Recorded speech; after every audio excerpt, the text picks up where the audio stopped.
A paz do Senhor para todos os irmãos. Estamos aqui mais uma vez para a nossa pré-aula, né? E a nossa pré-aula da nossa escola dominical, da nossa revista Lições Bíblicas da CPAD, né? E neste momento faremos uma oração e logo após essa oração estaremos meditando um pouquinho na palavra do Senhor. Senhor Deus, damos-te graça por estarmos aqui e neste momento, ó Pai, dando início a essa pré-aula, pedimos ao Senhor que continue conosco, nos dando a tua graça, fortalecendo-nos, ó Pai amado, na tua palavra, em nome do Senhor Jesus. Amém. Bem, meus irmãos, como eu sempre digo, esta é uma pré-aula, né? A gente faz um apanhado geral da lição e a gente não procura se aprofundar muito, mas a gente procura falar algumas coisas, quer dizer, eu procuro falar algumas coisas concernente a certas dúvidas que provavelmente podem surgir durante a ministração da aula. E, mais uma vez, eu quero dizer aos irmãos que essa pré-aula não substitui a aula na sua classe da escola bíblica, lá na sua igreja, lá na sua escola. Tá? Eu falei isso no vídeo passado, torno a repetir. Essa pré-aula é apenas um apanhado geral, porque o ambiente favorável à aprendizagem é lá na sua classe, com o seu professor. Então, essa pré-aula não substitui a aula na classe, tá bom? Vamos começar a nossa lição aí, vendo aí os slides aí. Vamos começar aí, né? Então, como eu disse, matricule-se na sua escola. Então, nós estamos no primeiro trimestre de 2021. A lição de hoje é o fruto do Espírito, o eu crucificado. Esta lição ela vai ser ministrada no dia 31 de janeiro, tá? Essa lição aí, fruto do Espírito, o eu crucificado. Bem, textuário dessa lição: ora, o Deus de esperança vos enche de todo gozo e paz em crença, para que abundeis em esperança pela virtude do Espírito Santo. Romanos 15 e 13. Bem, a gente sabe o seguinte, irmãos: quanto mais crença a gente tiver, quanto mais fé a gente tiver, mais vamos desfrutar, né, de bênçãos do Senhor, como a alegria e a paz. E também vamos conservar em nossos corações a esperança de participarmos de bênçãos futuras. Isso só acontece com a presença do Espírito Santo. Aquilo que o Espírito Santo revela em nossas vidas. Diz a palavra que aquilo que não desceu, não chegou ao nosso coração, que nós nem pensamos ainda, são coisas que o Senhor tem preparado para nós. E quem é que nos revela isso? O Espírito Santo. Porque o versículo continua dizendo: mas Deus nos revelou pelo seu Espírito. Então, vamos conservar aí a nossa fé, a nossa esperança. O texto, a verdade prática: o fruto do Espírito é um dos temas mais vibrantes da ética cristã, pois mostra para o mundo que o Espírito Santo colocou dentro de cada um de nós. Então, o fruto do Espírito é algo assim bem marcante, que marca nossas vidas. O fruto do Espírito é algo necessário para a vida cristã. Se você é um cristão, você tem que demonstrar ou manifestar em sua vida o fruto do Espírito. Vamos lá. O texto encontra-se... Não, o objetivo geral primeiro, né? Reconhecer que o fruto do Espírito é um dos temas mais vibrantes da vida cristã. Objetivo específico. O primeiro tópico, né? É o aluno ser capaz de conceituar o fruto do Espírito, dizer o que é o fruto do Espírito, distinguir e relacionar o fruto do Espírito e dons espirituais. Diferenciar aí esses dois e compreender que o Espírito se opõe à carne. Nosso texto está em Gálatas 5, versículo 16 ao 26. Né? Eu não vou ler o texto, você lê aí com seus alunos o texto bíblico e a gente vai falar sobre o texto quando estivermos no nosso comentário. Eu também incluí nesse slide, como incluí na aula passada, essa interação com o professor que tem na nossa revista de professor, tá? Fruto do Espírito e dons espirituais não deveriam ser exclusivistas, né? Coisas separadas, estanques, não. Mas duas realidades complementares que revelam todo o conselho de Deus. Então, o fruto do Espírito e os dons espirituais, eles se completam. quem é cheio do Espírito deve desejar o fruto do Espírito na mesma intensidade que deseja os dons espirituais. Então não existe aquela, qual é o melhor?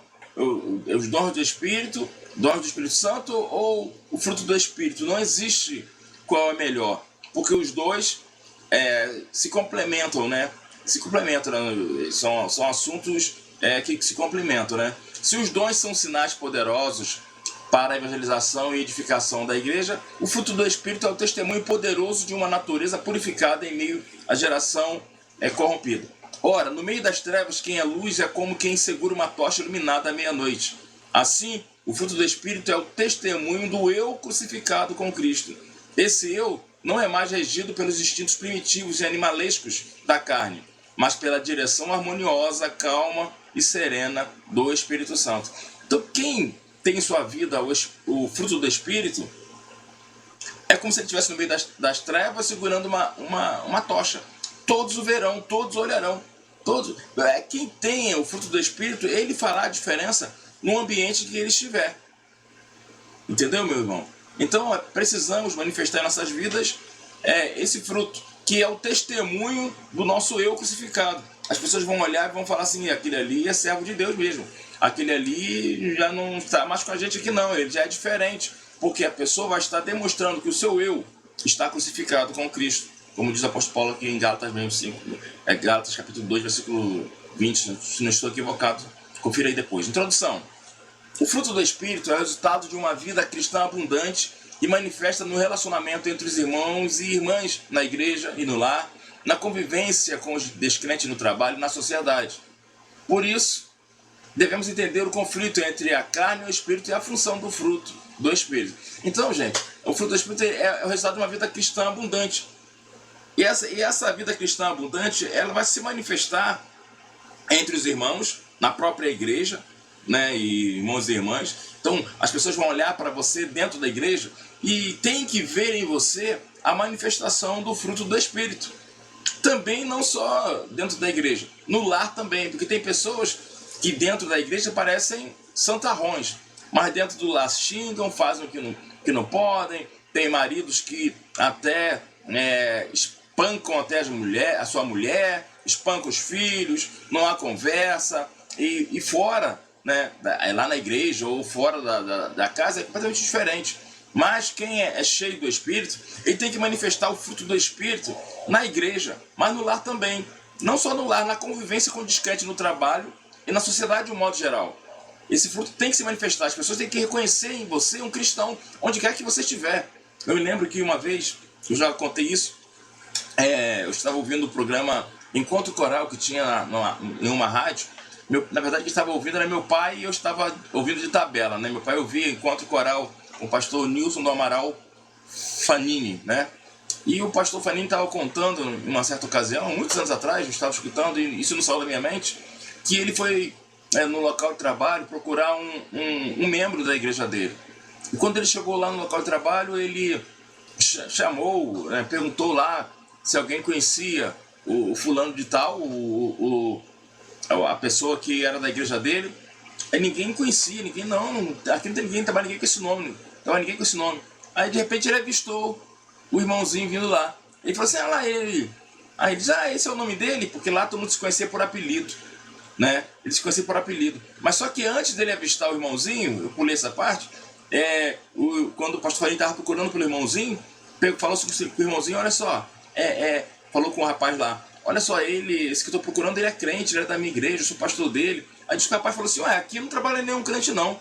Quando o pastor falou assim, lá ele lá, aí o rapaz, é ele. Meu Deus, ele trabalha aqui há 10 anos, eu não sabia que ele era crente. Então, vê só, será que ele não era essa tocha acesa no meio do seu trabalho? Será que o testemunho dele não era vibrante? Não fazia diferença? Porque nós precisamos fazer a diferença. Não temos que sair falando, eu sou crente, hein? Eu sou crente. Não, as pessoas têm que olhar em nós e ver a diferença. Através da manifestação do fruto do Espírito em nossas vidas. Prosseguindo, então o ponto central da nossa lição, o fruto do Espírito tem como fonte o próprio Espírito Santo. Então não sou eu, né, o Espírito Santo, mas eu tenho que me deixar moldar pelo Espírito. Eu tenho que manifestar na minha vida o fruto. o fruto do Espírito na vida do crente. O crente de Jesus é alguém que vive sob os domínios do Espírito. Ele é liberto da lei e dos rudimentos deste mundo. Mas isso não significa uma vida passiva. O fruto do Espírito é a expressão do Espírito na vida do crente. Então essa manifestação do fruto do Espírito é a expressão do Espírito Santo na nossa vida. E isso aí é algo dinâmico, não é algo estático. Não, Jesus me salvou. Não, é algo dinâmico, tem que estar nas nossas vidas, tem que estar ali. As pessoas têm que olhar e ver em nós a manifestação desse fruto, como eu estou repetindo.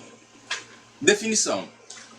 Jesus nos salva e nos dá o Espírito Santo. Nos renova e coloca em nós o desejo de fazer o que é bom e agradável a Deus. O fruto do Espírito é o resultado natural de um processo de amadurecimento e a consequência de um processo natural de crescimento espiritual.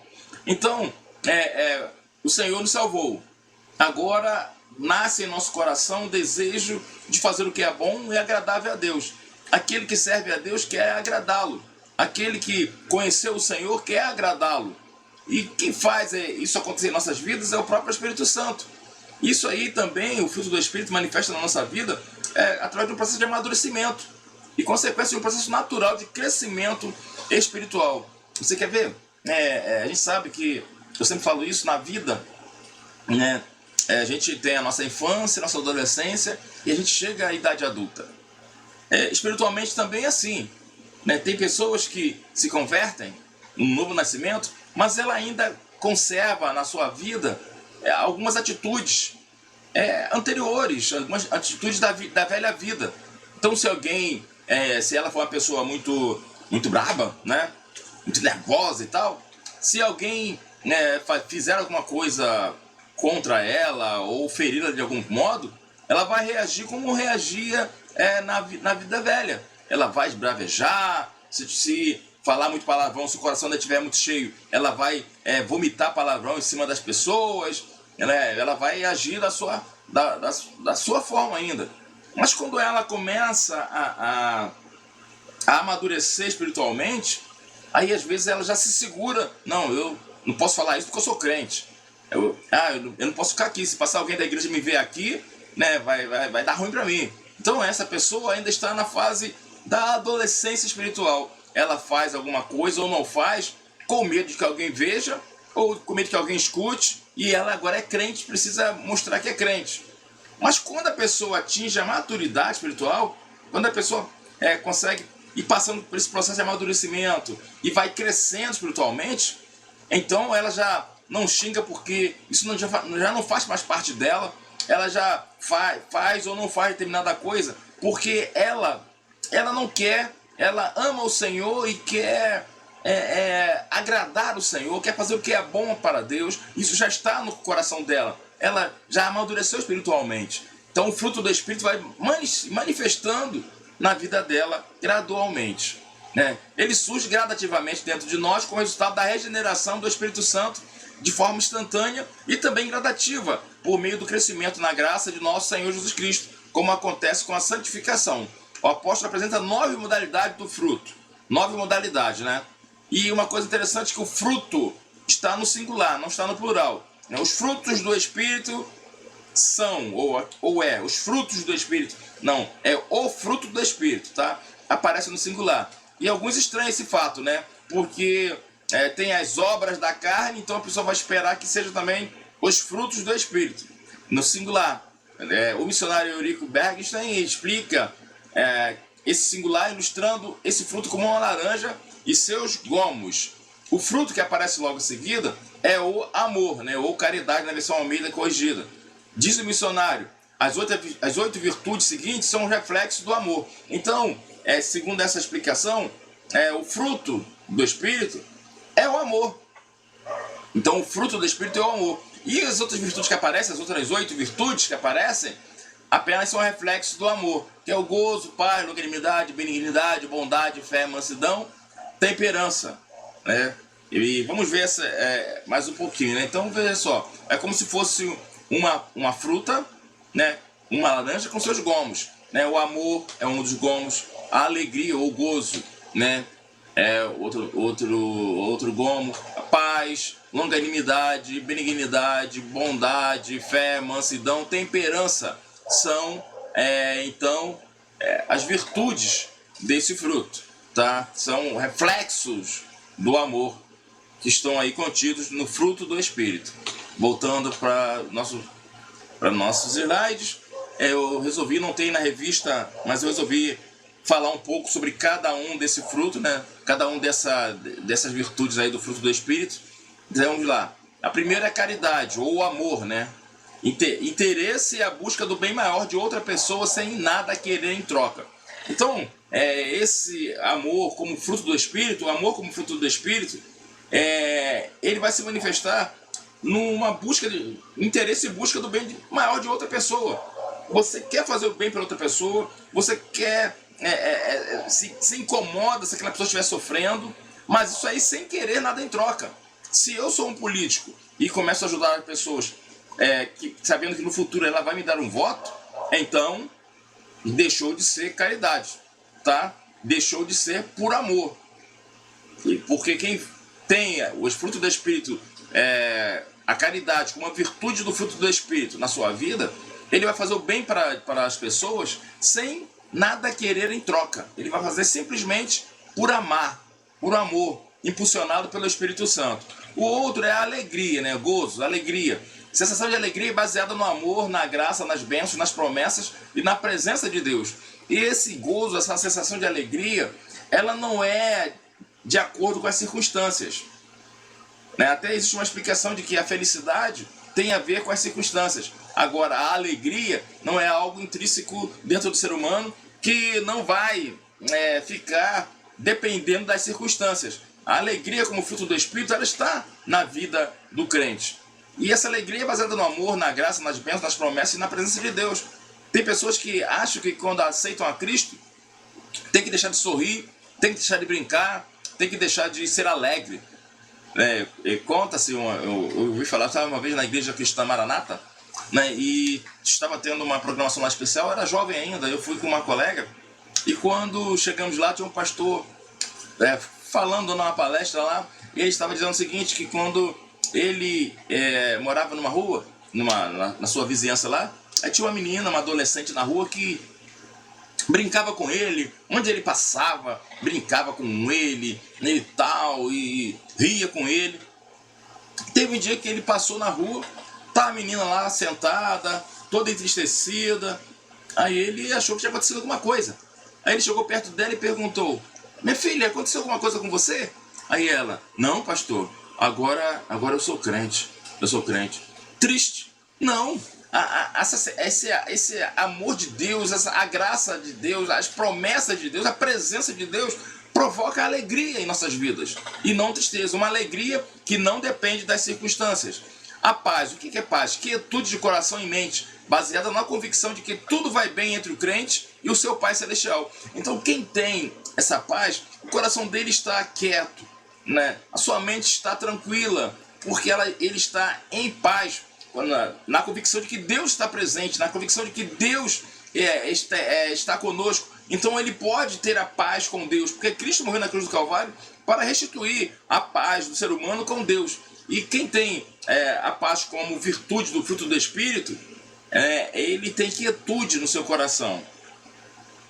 E a longanimidade, perseverança, paciência, ser tardio para irar-se ou para o desespero. Então, se você vê um crente iracundo, né, que qualquer coisa você está ficando irado, que tem gente que você olha assim pro rosto, já sabe que a pessoa parece estar com a dor de dente, está reclamando de tudo e tal, e sem paciência, sem perseverança, se ira com muita facilidade, ou então se desespera com muita facilidade. Então, quem é longânimo, não, ele é perseverante, tem paciência, é tardio para irar-se ou para o desespero, não se desespera com facilidade, né? Continuando para as outras virtudes, benignidade, não querer magoar ninguém, nem lhe provocar dor. Então quem é benigno, ele não quer magoar ninguém, é chamado de amabilidade. A pessoa, ela pensa antes de falar as coisas. Não, eu sou assim mesmo, eu falo a verdade mesmo, eu comigo é assim mesmo. Não, se você tem a benignidade como uma das virtudes do fruto do Espírito na sua vida, você vai pensar muito bem, porque você não vai querer magoar uma pessoa. Você vai poder dizer a verdade sem magoar a pessoa em si. Tem um exemplo que eu sempre uso esse exemplo, até mesmo nos encontros de casais ou nas palestras que eu dou para casais, eu cito esse exemplo. Você quer ver uma coisa?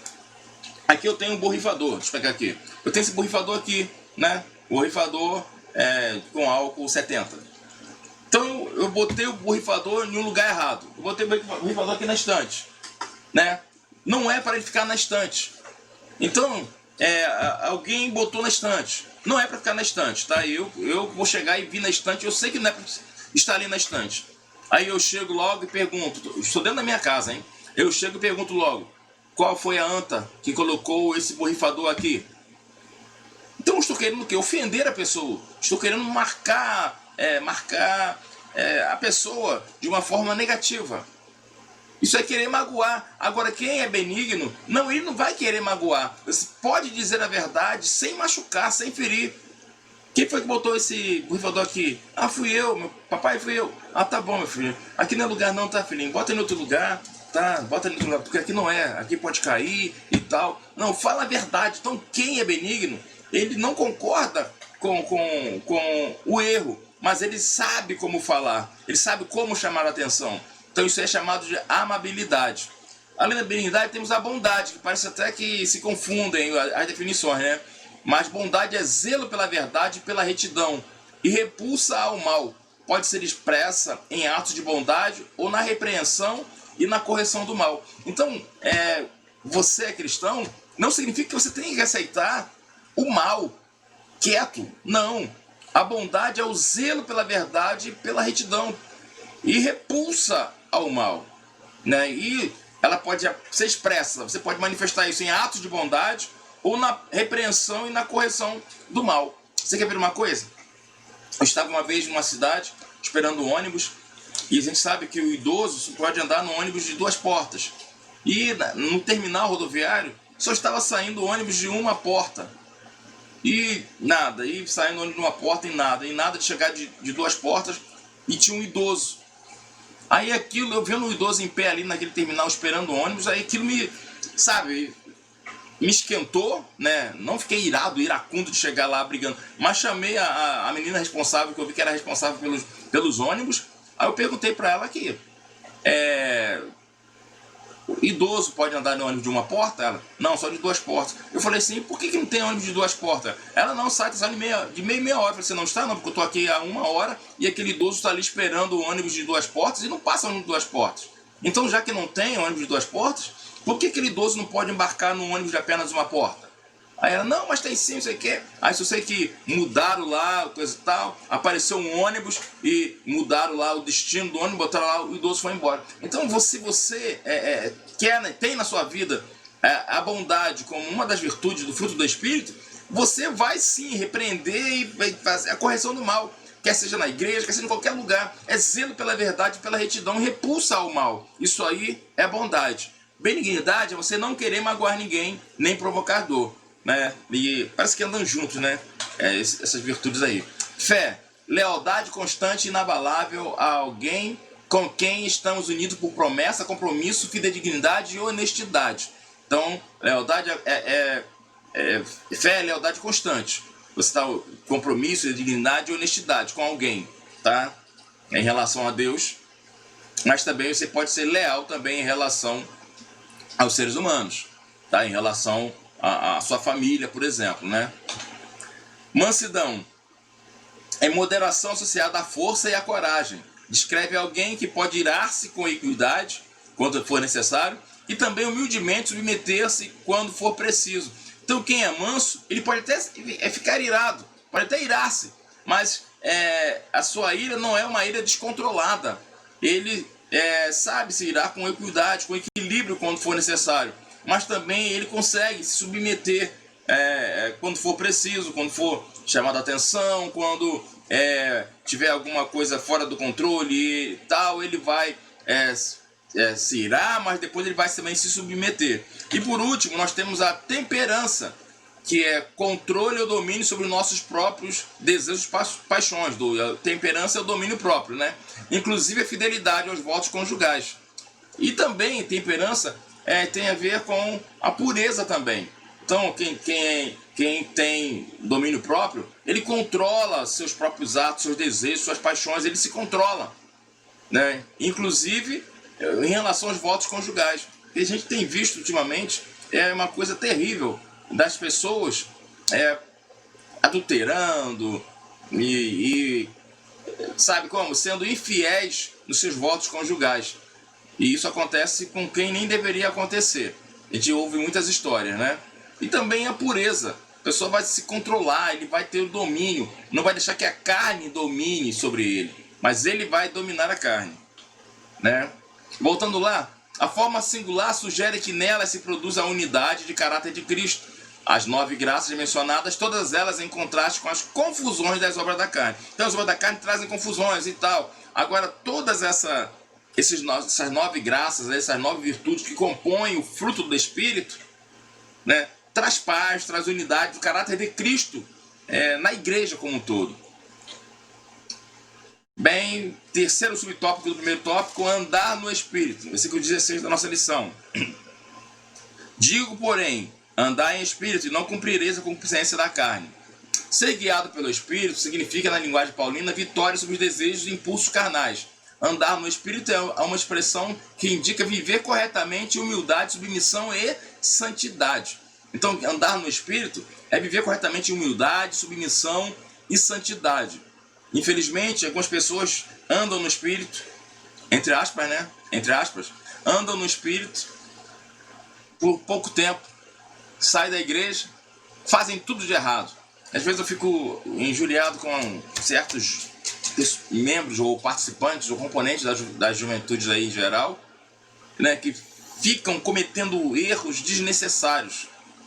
Por quê? Porque não conseguem se deixar guiar pelo Espírito. E eu não só jovens não, tá? Pessoas que já estão na igreja há 40 anos, né, não se deixam guiar pelo Espírito. E às vezes a gente fica agoniado, angustiado, porque a gente vê que a pessoa precisa se moldar, a pessoa precisa se deixar tratar pelo Espírito. E não deixa, continua ali, deixando a carne falar mais alto, continua deixando com que as obras da carne falem mais alto na sua vida do que o Espírito Santo. Então agora, se eu sou guiado pelo Espírito, eu tenho que ter humildade, submissão, por aí vai, né? O apóstolo Paulo usa termos similares para se referir a esse estilo de vida dos crentes, que é esse estilo de vida, o andar no Espírito. Como ele fala, andar dignamente diante do Senhor, agradando-lhe em tudo, frutificando em toda boa obra e crescendo no conhecimento de Deus. O apóstolo Paulo usa esses termos, né? Usa também andar e agradar a Deus, andai em amor. Ele diz, andai como filhos da luz, andai nele. E o apóstolo Pedro também fala, andai em temor durante o tempo da vossa peregrinação. Tudo isso aí que esses irmãos estão se referindo, tanto Paulo quanto Pedro, é o andar em espírito, tá? É você ser controlado pelo Espírito, né? E para terminar o tópico 1, o fruto do Espírito revela o crente que vive sob os domínios do Espírito, né? Então você olha, poxa vida, aquele ali é cheio do Espírito, olha só como é que ele está, né? É o contrário de ver a pessoa falando em línguas na igreja, pulando, rodapeando, marchando, repré, sapato de fogo, vassoura de fogo, sei lá como é que se chama, e depois tá em casa xingando, tá fazendo coisas que não deve, tanta coisa na sua vida, anulando a manifestação do fruto do Espírito na sua vida. Então quem o fruto do Espírito revela o crente que vive realmente sob os domínios do Espírito. E como é que pode a pessoa viver sob os domínios do Espírito na igreja, em casa, no trabalho, no colégio, na faculdade? Não, tá? Isso não existe, né? O segundo tópico, diferença e relação entre o fruto e os dons. Vamos lá. Os dons espirituais e o fruto do Espírito têm a sua origem numa mesma fonte e ambos glorificam a Cristo, mas se trata de coisas diferentes, coisas distintas. O amor, por exemplo, não é um dom, né? Mas aparece como uma das graças, uma das virtudes do fruto do Espírito, né? O que há em comum entre essas duas fases abençoadas da nossa redenção é a fonte de origem. Então, o que há em comum entre o fruto do Espírito e os dons do Espírito é a sua fonte, tá? A sua fonte de origem. A primeira e a maior modalidade do fruto do Espírito é o amor. As demais modalidades são reflexos do amor. O apóstolo Paulo usa o amor como representante do fruto do Espírito ao comparar o fruto com os dons do Espírito. O amor é superior aos dons. É o caminho mais excelente. Então, o amor, segundo o apóstolo Paulo colocou aí pra gente, o amor ele é superior aos dons. Por essa razão, o amor encabeça essa lista de Gálatas 5:22, né, quando fala, aí que nós lemos aí que fala sobre o fruto do Espírito.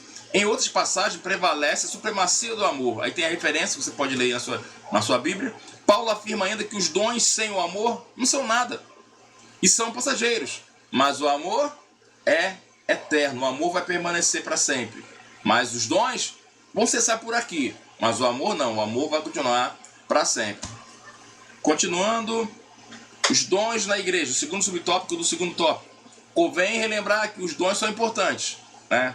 Embora a gente está falando aí que o amor está acima e tal, mas os dons eles são importantes. Então, não devemos desprezá-los. É a vontade de Deus que os irmãos e as irmãs não ignorem os dons espirituais. Por isso, 1 Coríntios 12:1 foi na nossa lição passada. O apóstolo Paulo fala que não quero, irmãos, que sejais ignorantes a respeito disso, né? A respeito dos dons espirituais, a respeito das coisas espirituais, a respeito dos dons espirituais, não quero, irmãos, que sejais ignorantes. Então ele quer o quê? Que busquemos os melhores e não desprezeis as profecias. Os dons são comparados a um andaime numa construção, a igreja a um edifício. Então, quando fala assim os melhores, irmão, até no comentário que eu tenho aqui, um dos comentários, diz que o apóstolo está se referindo até ao amor e tal. Na verdade, tem alguns dons, porque a Bíblia diz que o Espírito Santo ele distribui a cada um para o que for útil, né?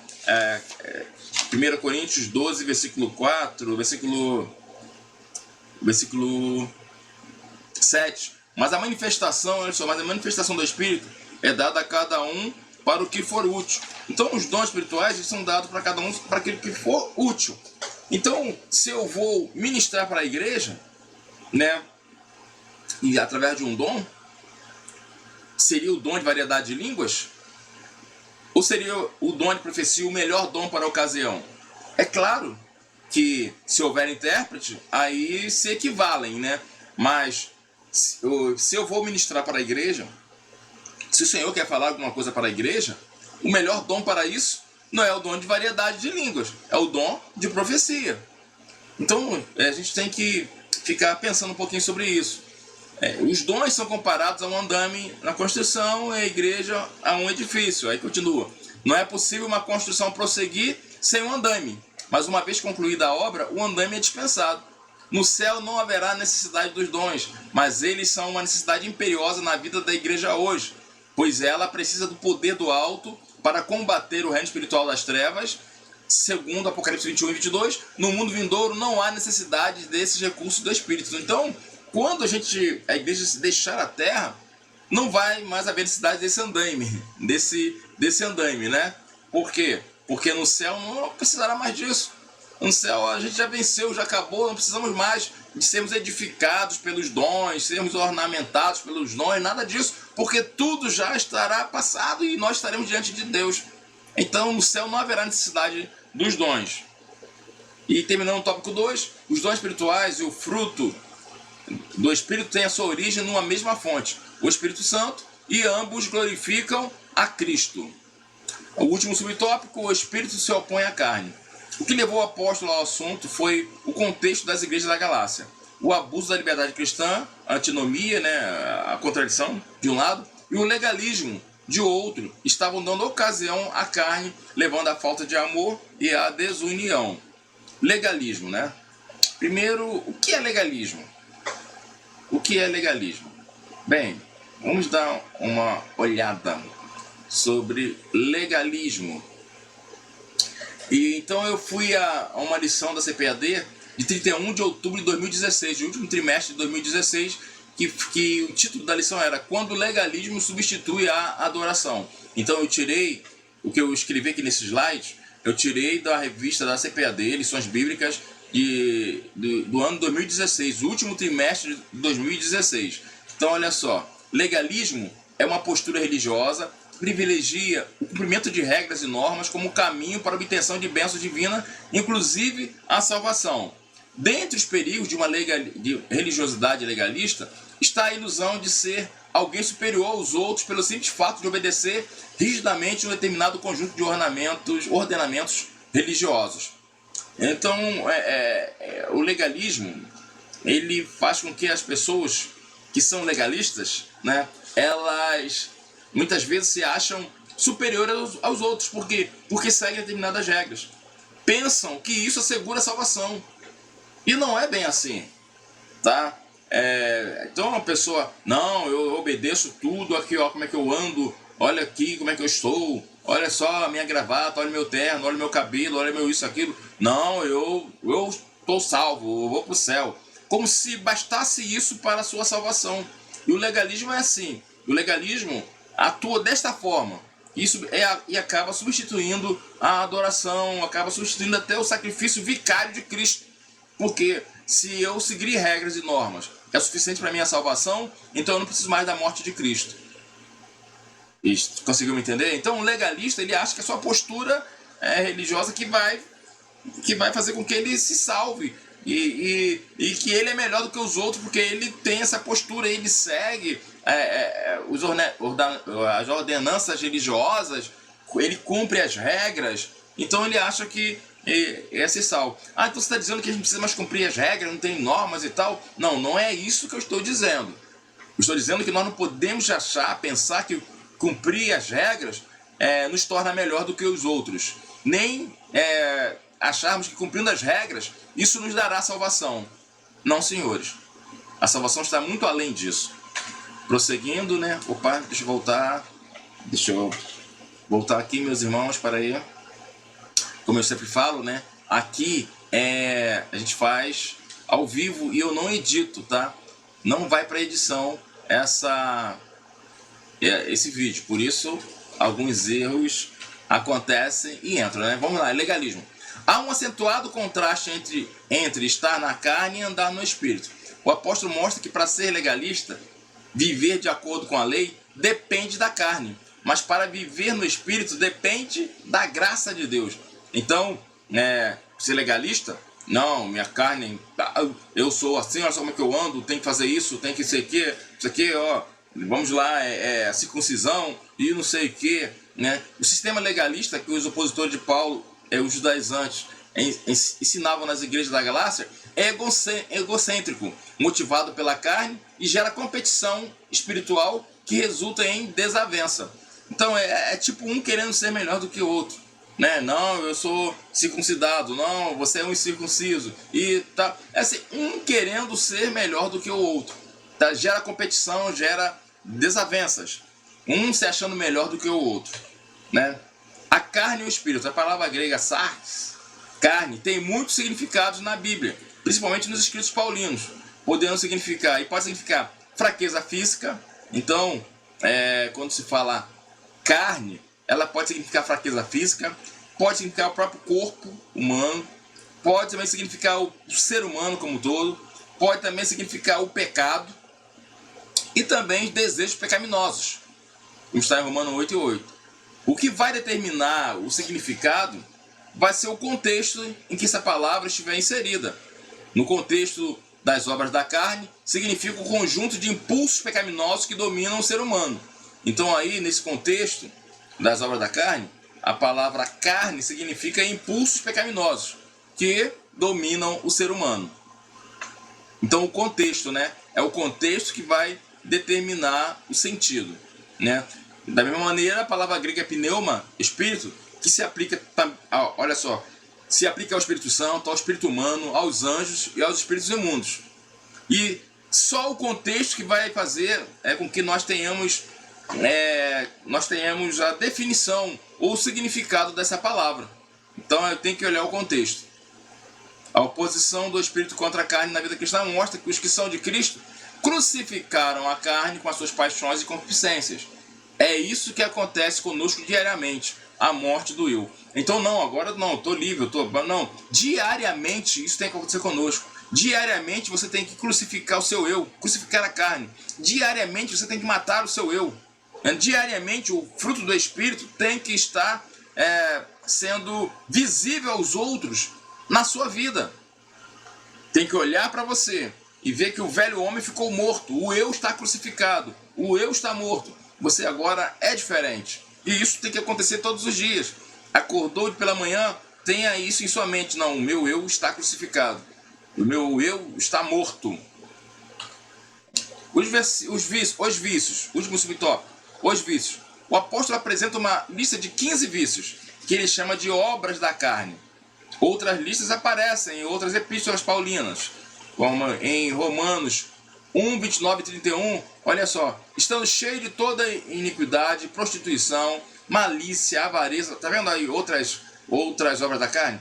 Maldade, inveja, homicídio, contenda, engano, malignidade, murmuração, detratores, aborrecedores de Deus, injuriadores, soberbos, presunçosos, inventores de males, desobedientes a pai e a mãe, nécios, infiéis nos contratos, sem afeição natural, irreconciliáveis, sem misericórdia. Então são também obras da carne também. Você pode ver em 1 Coríntios também, ó. 1 Coríntios, deixa eu voltar lá. 1 Coríntios, acho que não vou conseguir voltar. 1 Coríntios, acho que não tem aqui, mas tudo bem. 1 Timóteo 1, 9 e 10, sabendo isto, que a lei não é feita para o justo, mas para os injustos. Aí tem outra lista, ó. Injustos, obstinados, ímpios, pecadores, profanos, religiosos, parricidas, matricidas, homicidas, fornicadores, sodomitas, roubadores, mentirosos, os que cometem perjuros e contrários à doutrina. Então aí vocês estão vendo aí outra lista, mas aqui no Romano, 1 Coríntios 6 e 9, deixa eu ler aqui porque eu não coloquei no slide aí, mas se você quiser o slide, vai com esse hiperlink, tá? Quem quiser o slide, só me pedir lá no Instagram. Instagram, pastor.jocinei. Vamos aí, 1 Coríntios 6, 9 e 10. Vamos ler aí rapidinho. Como eu falei, aqui eu não faço a edição. Embora seja uma gravação, eu não estou fazendo a edição desses vídeos de escola dominical. Até para ficar mais natural, tá? 1 Coríntios 6, 9 e 10. Diz assim, ó. Injustos, não sabeis que os injustos não hão de herdar o reino de Deus? Não erreis, porque nem os devassos, idólatras, adúlteros, efeminados, sodomitas, ladrões, avarentos, bêbados, maldizentes, roubadores, aí tá vendo? Aí tem uma outra lista, né?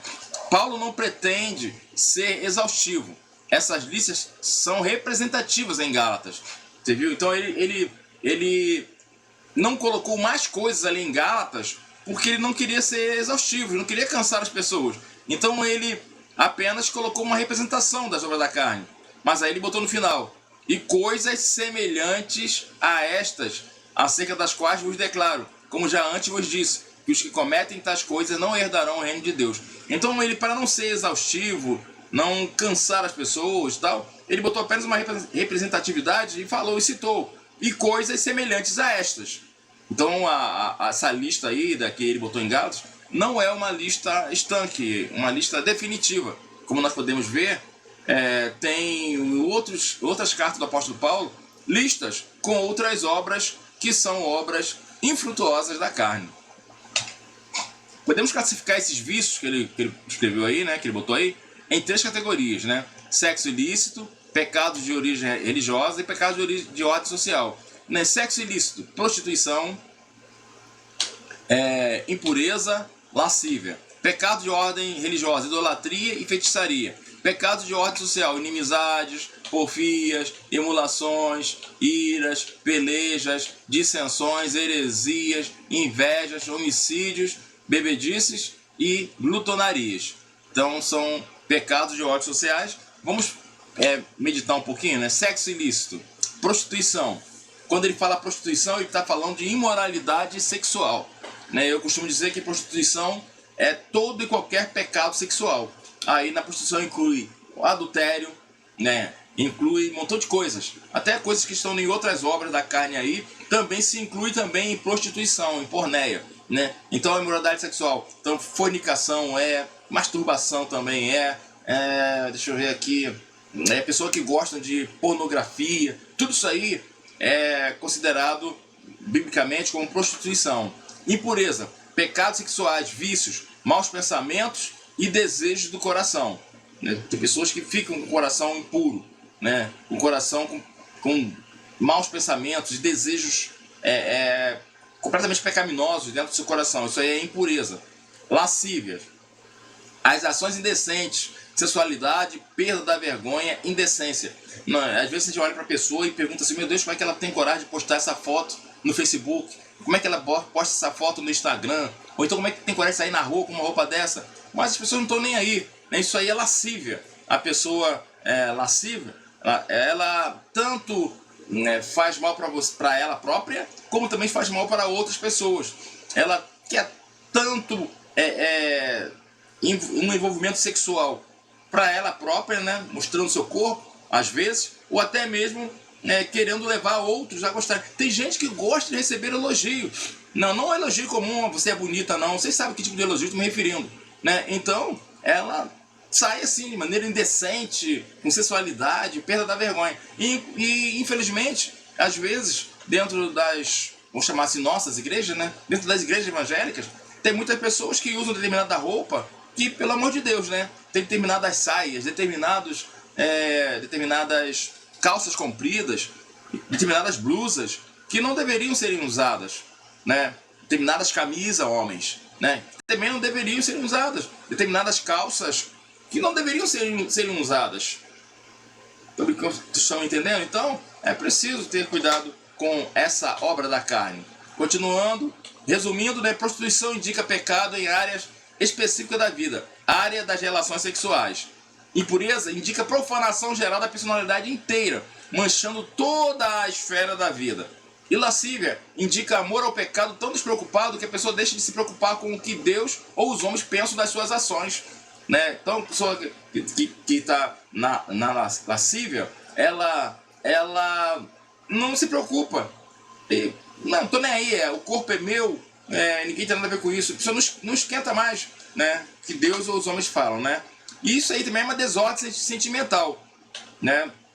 Uma pessoa que pratica essas coisas está em desordem sentimental. Seus olhos são pecaminosos, suas atitudes são maliciosas, suas palavras são carregadas de impureza e sua maneira de vestir é sensual e detalhadamente preparada para manifestar a carne tanto em si como no próximo. Não ama a si mesmo, nem o próximo e nem a Deus. Então quem comete esses pecados aí de natureza sexual, prostituição, impureza e lascívia, quem tem essas obras da carne em sua vida, essa pessoa não ama a si mesmo, não ama o próximo e nem ama a Deus. Prosseguindo, agora o pecado de ordem religiosa. Idolatria, adoração de espíritos, pessoas ou ídolos. E também a confiança numa pessoa, instituição ou objeto como se tivesse autoridade igual ou maior que Deus e sua palavra. Então, se você acredita mais num profeta do que em Deus, do que na palavra de Deus, isso aí é idolatria. Se você sai por aí correndo atrás de cantor e, meu Deus, é cantor, é evangélico também e tal, e não consegue viver sem pensar, isso aí também é idolatria. Se tem alguém na sua igreja que você fala assim, não, eu quero oração, mas eu quero que o irmão fulano ore por mim, isso aí é idolatria. Você está conseguindo me entender? Então idolatria não é só você se curvar diante de uma imagem de escultura. Você pode adorar espíritos, pessoas também, além dos ídolos, tá?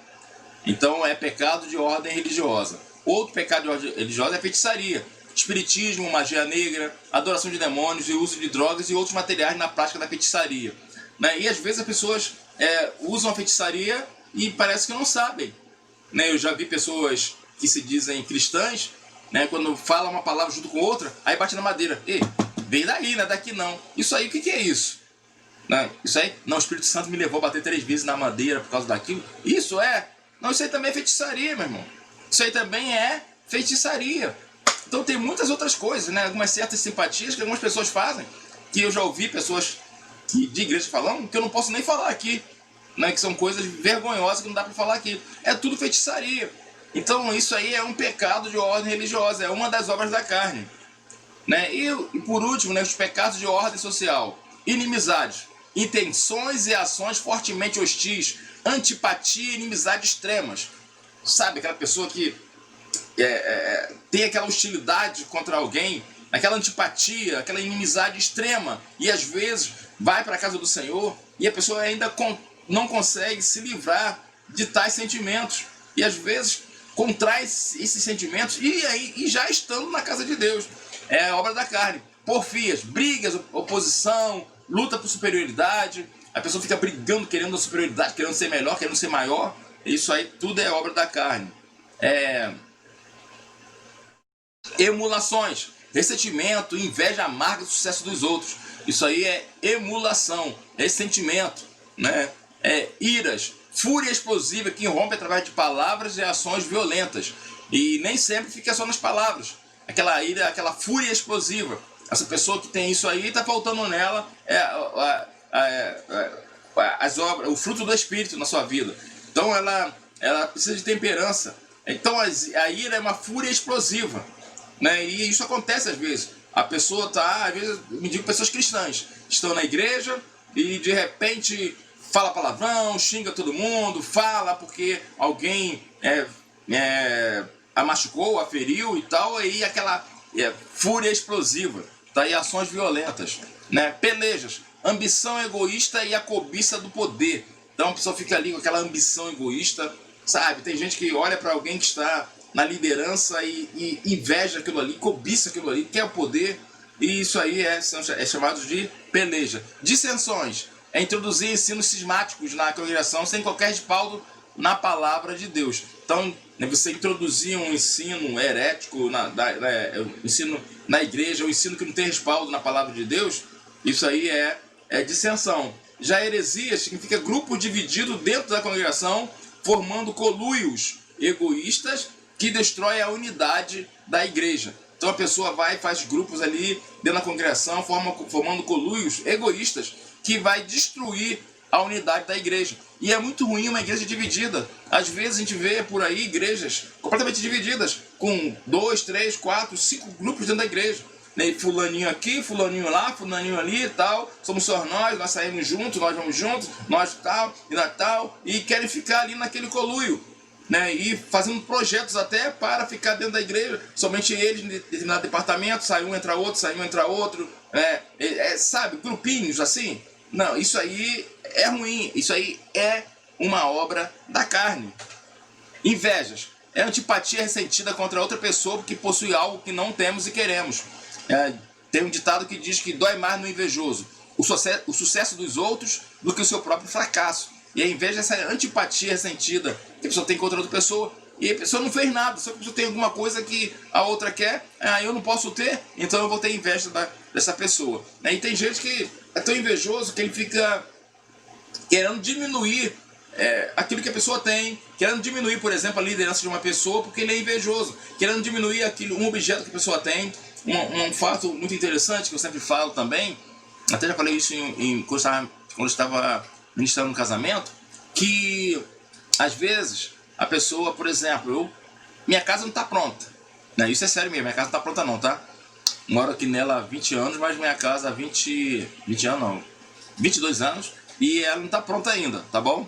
Mas vamos lá, minha casa não está pronta, eu vou comprar um carro, e compro um carro. Aí Deus me abençoa, eu compro um carro caro. Aí alguém que olha meu carro, tá? Isso não é verídico, tá? Eu não tenho carro caro, tá? Não tenho, o carro que eu tenho é muito velhinho. Se vocês quiserem doar, fiquem à vontade. Mas assim, a pessoa quer ter um carro também, mas não tem possibilidade, talvez de coragem para comprar. Aí a pessoa fica, eu não compro carro para mim agora não. Até poderia comprar, mas eu não compro não porque eu vou terminar primeiro a minha casa, né? Você comprou carro, cara? A sua casa, né? É que se dane, a casa é minha, o carro é meu, eu faço o que eu quero com o meu dinheiro. Então, às vezes, a pessoa contém aquela antipatia, aquela inveja, a pessoa quer falar mal daquilo que você tem. Isso aí é uma obra da carne, tá? Continuando, homicídios, que é matar o próximo, perversidade. E tem acontecido muito nos últimos tempos, né? Bebedice, descontrole das faculdades físicas e mentais por meio de bebida embriagante. Isso aí é obra da carne. E glutonarias, diversões, festas com comida e bebida de modo extravagante, desenfreado, envolvendo drogas, sexo e coisas semelhantes. Então isso aí são glutonarias, festas com comida, bebidas, sexo, drogas, chamado de glutonaria. Encerrando o tópico 3, o abuso da liberdade cristã e o legalismo revelam a oposição entre a carne e o espírito, pois ambos levam à falta de amor e desunião. Concluindo, cabe a cada crente fazer uma análise introspectiva para verificar se suas inclinações são carnais ou espirituais. Salomão disse que o homem é aquilo que imagina na sua alma. Jesus disse que o homem fala aquilo do que seu coração está cheio. O pensamento de cada ser humano norteia seu comportamento. Se a mente é carnal, seu corpo é carnal, que resulta em morte. Se a mente é espiritual, seu corpo é espiritual, que resulta em vida e paz. Então vamos fazer uma pesquisa em nós? Vamos pesquisar, será que está na nossa vida a manifestação do fruto do Espírito ou das obras da carne? Será que em minha vida eu tenho paz e tranquilidade, vida e paz, ou será que eu tenho morte na minha vida? Então que possamos avaliar nossas vidas e buscarmos a todo custo uma intimidade muito grande com o Espírito, andarmos no Espírito, para que ocorra em nossa vida a manifestação do fruto do Espírito. Amém? Estamos encerrando essa pré-aula. Boa aula para todos vocês na sua igreja, na sua classe, e que Deus os abençoe. Estaremos ainda esta semana liberando o vídeo da próxima lição, que é a santificação, comprometidos com a ética do Espírito, a lição 6. Que o Senhor os abençoe.